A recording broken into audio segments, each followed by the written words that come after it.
On utilise tous des clouds. Un cloud, c'est quoi? C'est en gros un disque qui est sur Internet et vous pouvez, en vous connectant, partager des fichiers directement, soit avec d'autres, soit entre vos différentes machines.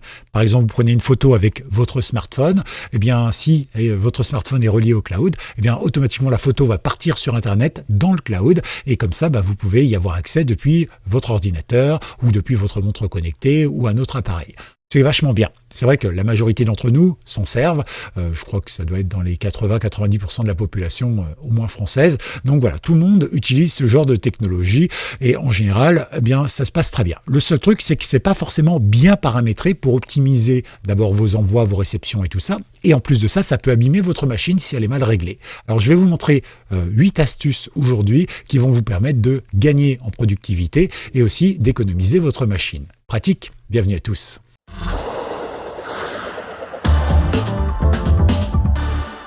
Bonjour à tous et bienvenue, c'est Gaël dans Simple et Gratuit. Aujourd'hui, je vous montre 8 astuces pour bien régler correctement votre cloud et ainsi avoir une meilleure performance et une meilleure durée de vie de notre matériel. Bienvenue à tous. On va commencer simplement par le point numéro 1. Et oui, faut-il tout synchroniser ?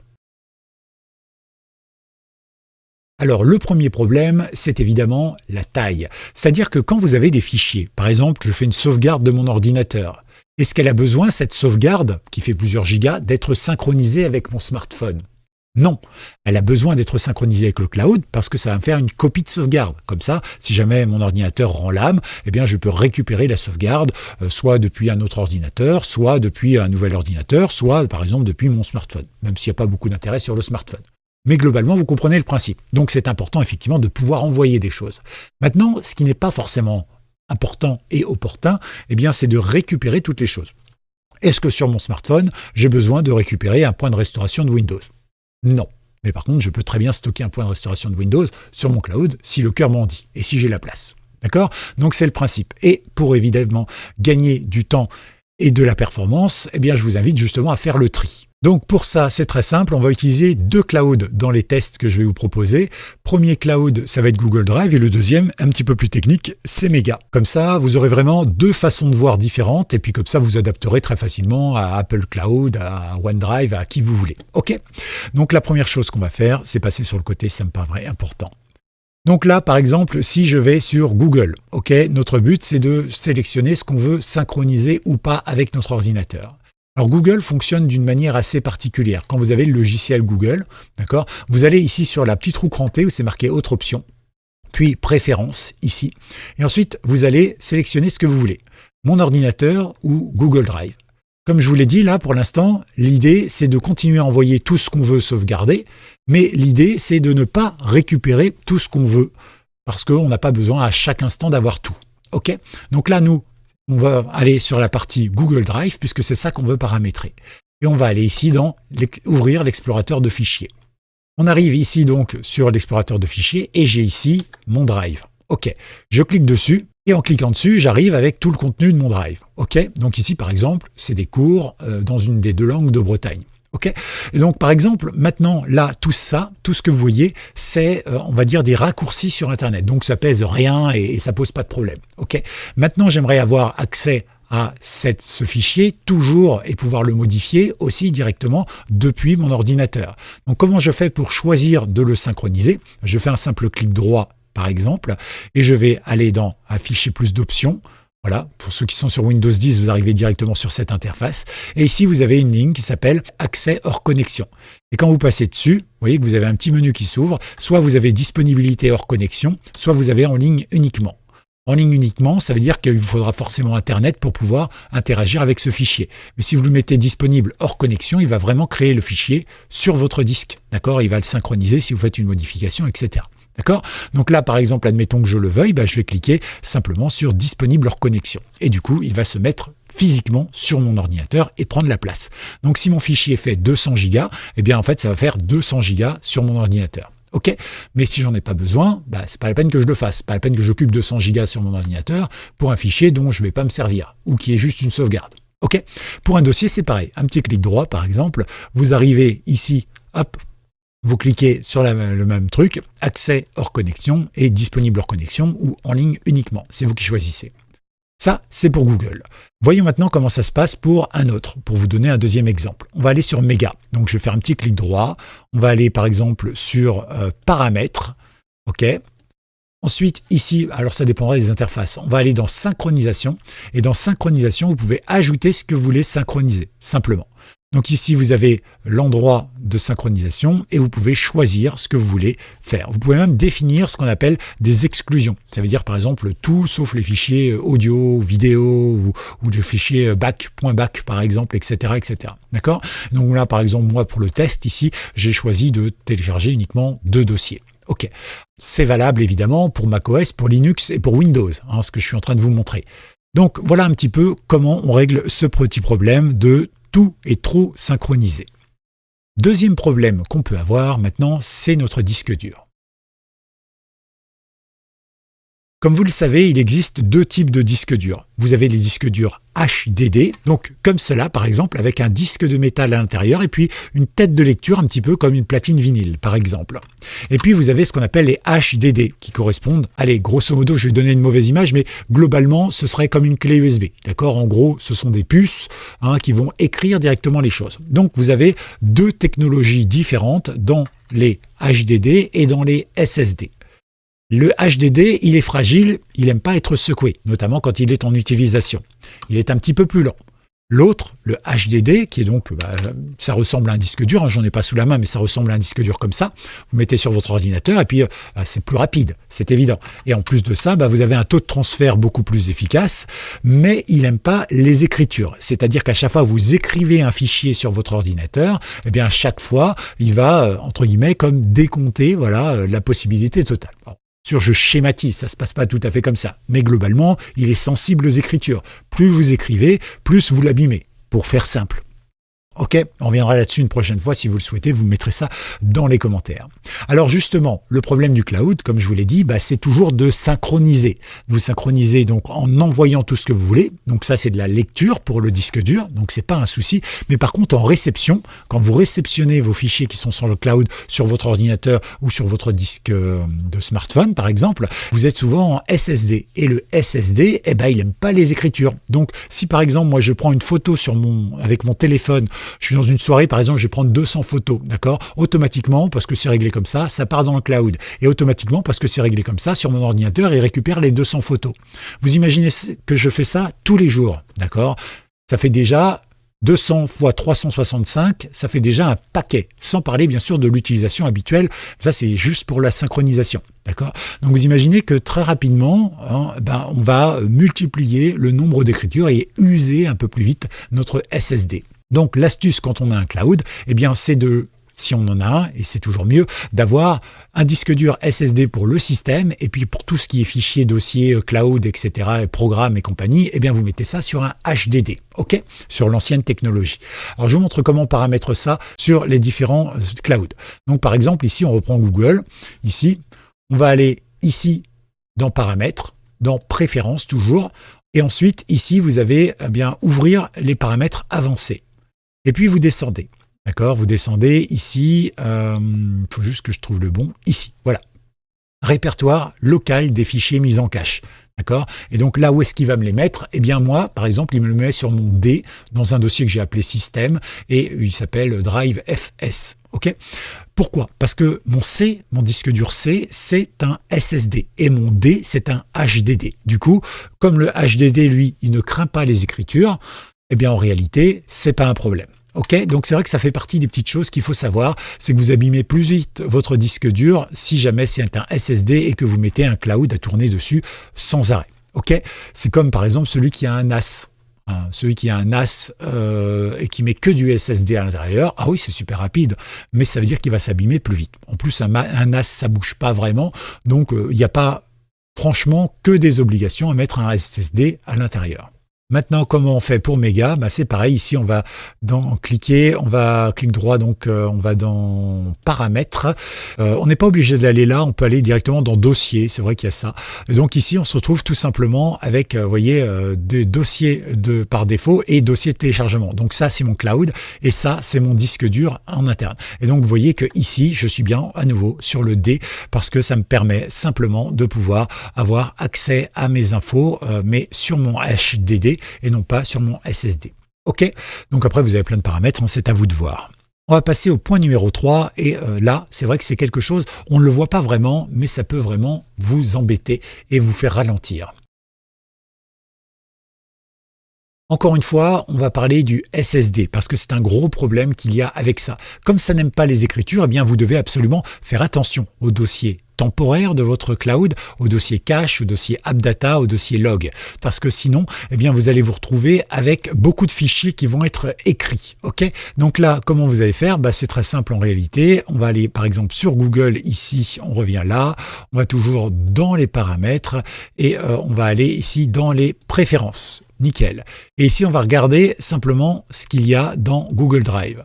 Là, parfait. Et on va pouvoir à nouveau vérifier que dans nos dossiers et nos fichiers ici, on n'est pas sélectionné des fichiers, par exemple, de sauvegarde de jeu, de backup, de choses comme ça, d'accord, ou de cache, ou de fichiers temporaires. Parce que ça arrive que de temps en temps, on ait des fichiers temporaires qui soient pris, là, et qui arrivent comme ça. Et un fichier temporaire, bah, vous savez ce que c'est comme moi, quand vous avez un ordinateur ou un smartphone, c'est pareil, eh bien, votre ordinateur... il a besoin d'une donnée, par exemple, et ben il va créer un fichier temporaire qui sera normalement effacé après. Donc, il va créer, par exemple, plein de fichiers temporaires tant que vous êtes sur Word pour avoir l'historique, par exemple, de votre dernière session d'utilisation. Et donc, à chaque fois qu'il va en créer un, il va synchroniser, par exemple, avec votre smartphone, etc., etc. A-t-il besoin de le faire ou non? Donc, synchroniser uniquement ce dont vous avez besoin, c'est important. Même chose, évidemment, pour Mega, on a vu ça tout à l'heure. L'autre problème simple et efficace à régler également, ça se passe toujours par ici, c'est l'espace disponible.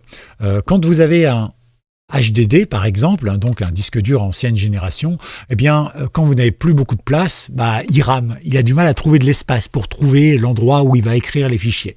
Eh bien c'est exactement la même chose avec un HDD, d'accord? C'est-à-dire que là aussi, quand le HDD commence à être plein, il a du mal lui à trouver la place pour écrire tous vos fichiers. Du coup, il peut ralentir et ça peut évidemment faire planter le système. C'est logique, hein, quand on est par exemple dans un parking et qu'on sait qu'il n'y a que 2 places disponibles parce que c'était écrit à l'entrée, on va galérer un petit peu à trouver la place. Hein. Là, c'est exactement la même chose. On va galérer à trouver la place sur le disque dur. Donc là, l'idéal, c'est quoi? Eh bien, c'est déjà d'aller dans votre explorateur de fichiers, puis de regarder un petit peu où est-ce que vous en êtes avec vos différents fichiers. Pourquoi? Eh bien tout simplement parce que sinon vous allez être coincé avec tout ça.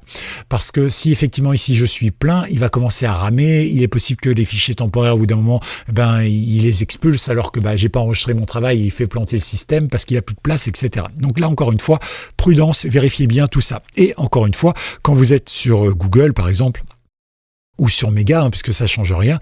Donc quand vous allez sur Google Drive, ici, donc vous avez ici les paramètres, d'accord, et puis vous allez par exemple ici voir les fichiers hors connexion ou bien les préférences, ok. Vous allez dans Google Drive ici, et puis surtout vous faites bien attention, bien que vous avez que vous ayez coché ou décoché certaines informations. Par exemple, comme je vous le disais tout à l'heure, pour faire de la place, ça sert à rien de squatter de l'espace pour des choses où vous n'avez pas besoin. Par exemple, si vous avez un backup complet du système Android que vous faites, que vous envoyez automatiquement vers le cloud, c'est très bien. Maintenant, il faut faire attention évidemment avec ce genre de choses parce que sinon, votre smartphone Android et toute sa sauvegarde va se retrouver sur votre ordinateur, peut-être sur votre montre connectée si c'est fait, etc., etc. Bref, vous voyez, c'est un peu galère. Alors évidemment, je parle des montres parce que c'est toujours un peu risible, mais voilà, globalement, vous comprenez bien que sur tous les appareils, on ne peut pas accepter d'avoir tout le bordel d'un autre ordinateur ou d'un autre smartphone. Dans le point suivant, justement, je vais vous aider à essayer de ne pas confondre 2 points essentiels, la synchronisation et la sauvegarde. Alors, dans ce point-ci, on va traiter la synchronisation et la sauvegarde. Il faut savoir que ce sont 2 choses totalement différentes. Une sauvegarde, c'est quelque chose que vous allez faire depuis un appareil, par exemple depuis mon smartphone. Je prends une photo et cette photo, j'ai envie d'en avoir une copie, une sauvegarde, au cas où, par exemple, mon smartphone soit volé ou me plante. Du coup, cette photo, elle va partir sur le cloud. Donc ça, c'est une sauvegarde. La synchronisation, c'est le fait de prendre ce qu'il y a sur le cloud et de le mettre sur le smartphone. Ça, c'est l'étape 1. Mais la synchronisation, c'est aussi, par exemple, de prendre tout ce qu'il y a sur mon téléphone et de l'envoyer automatiquement vers mon cloud. Donc la synchronisation, c'est deux choses. La synchronisation, c'est prendre à l'aveugle tout ce qu'il y a sur un appareil et l'envoyer vers le cloud, mais aussi prendre tout ce qu'il y a sur le cloud et l'envoyer vers un appareil. Ok, globalement, c'est ça.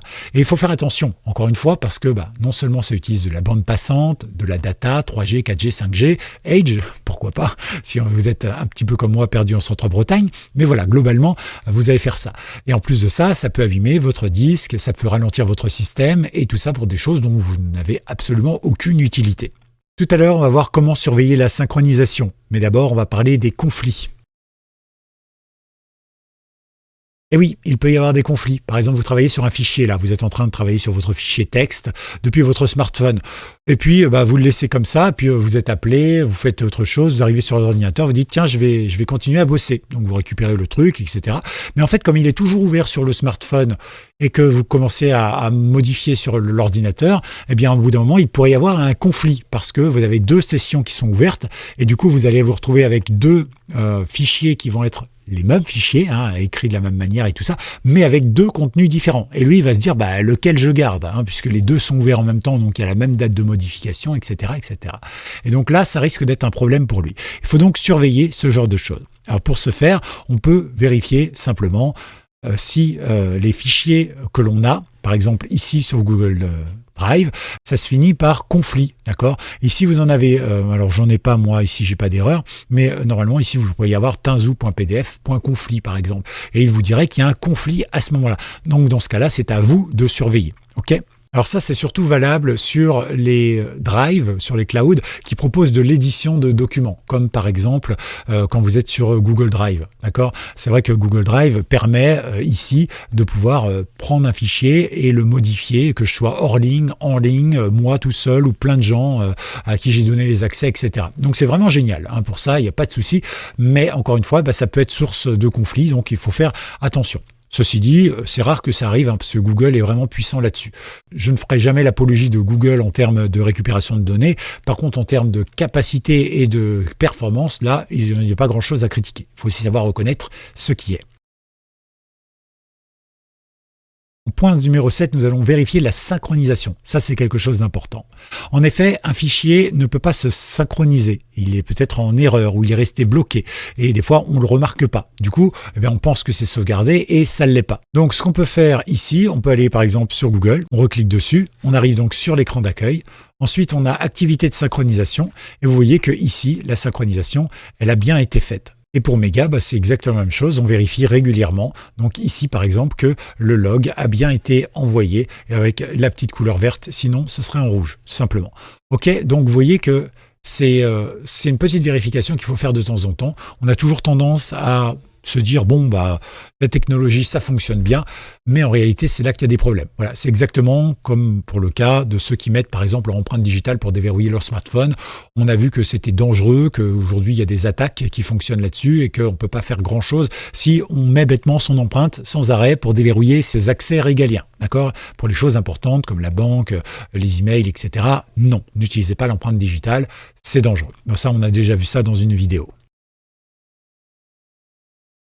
Et enfin, dernière chose très importante, quoi que vous mettiez dans votre cloud, pensez à le chiffrer. Le chiffrer, ça veut dire qu'en fait, on va prendre notre fichier, on va le rendre illisible grâce à une clé, un mot de passe, d'accord, une clé de chiffrement. Et grâce à cette clé de chiffrement que vous seul possédez, vous allez être les seuls à pouvoir lire ce qu'il y a dans le fichier. Dans le point précédent, je vous parlais justement de Google. Je vous disais que je faisais une apologie technique de Google, mais jamais une apologie de récupération de données. Ok. Ceci dit, ici, Google Eh bien, comme vous le savez, comme Apple par exemple, ou encore Microsoft, ce sont les spécialistes de la récupération de données, de l'analyse, de la revente de vos données. Et d'ailleurs, il suffit de regarder qui sont les entreprises qui font le plus de publicité ciblée et qui ont un chiffre d'affaires énorme. Google, Apple et Microsoft, ils sont au coude à coude. Donc c'est vraiment un enjeu de ne pas laisser nos données personnelles non chiffrées. Pour ça, je vous ai déjà fait plein de vidéos, je vous mettrai d'ailleurs des liens dans la description qui vous permettront, à chaque fois que vous envoyez quelque chose dans votre cloud, de le chiffrer. Voilà, vous en avez qui fonctionnent avec tous les outils, comme les smartphones, les ordinateurs, etc. Du coup, eh bien en fait, vous récupérez votre fichier, mais il est inutilisable et illisible tant que vous n'avez pas vous-même récupéré et ou remis le mot de passe pour déchiffrer cela. Et en attendant, bien sûr, que ce soit sur votre machine. Du coup, Google ne peut pas voir ça. Sinon, vous pouvez opter pour des systèmes plus sécurisés, comme par exemple Mega. Je ne sais pas pour leur faire de la pub, je ne suis pas sponsorisé pour le faire, mais Mega, il chiffre de bout en bout. Ce qui fait que même Mega n'a pas accès à ce qu'il y a à l'intérieur de votre cloud. D'accord ? Il ne sait pas, lui, ce qu'il y a. Voilà, il vous faudra une clé de chiffrement, et cette clé de chiffrement, vous êtes le seul à l'avoir. Mega ne l'a pas. Voilà, vous en avez d'autres évidemment, des clouds qui font ça, mais c'est vrai que moi j'utilise celui-ci depuis une quinzaine d'années, un petit peu plus peut-être même, et franchement, j'ai jamais eu de problème, c'est vraiment top. Voilà un petit peu donc ce que je pouvais vous dire. Avec ces 8 points, eh bien, vous avez la possibilité maintenant de tout savoir, de bien maîtriser votre cloud et surtout de bien gérer les choses. Donc on retient, évitons de tout synchroniser, faisons une différence entre synchronisation et sauvegarde et surtout prenez soin des données que vous envoyez. Vérifiez qu'elles ne soient pas visibles pour deux raisons. D'abord parce que les clouds comme Apple, Microsoft ou Google récupèrent les données, les exploitent, les revendent, etc. Et en plus de ça, parce que si votre cloud est hacké par quelqu'un, il aura accès évidemment à toute votre vie et toutes vos informations. Et ça, c'est pas cool. Ok, c'est noté, parfait. Bon, abonnez-vous. Pensez à mettre un petit pouce si ça vous a plu, hashtag cloud si vous avez été jusqu'au bout de cette vidéo, et puis n'hésitez pas à mettre dans les commentaires les clouds que vous utilisez, les techniques que vous mettez en place, la sécurité que vous avez mis en place et tout ça. Racontez-moi tout, si vous en faites pas de la sécurité, si vous utilisez un cloud ou pas d'ailleurs, et si oui, lequel par exemple. N'hésitez pas à tout me dire dans les commentaires. À tout bientôt, c'était Gaël, je vous embrasse fort, ciao.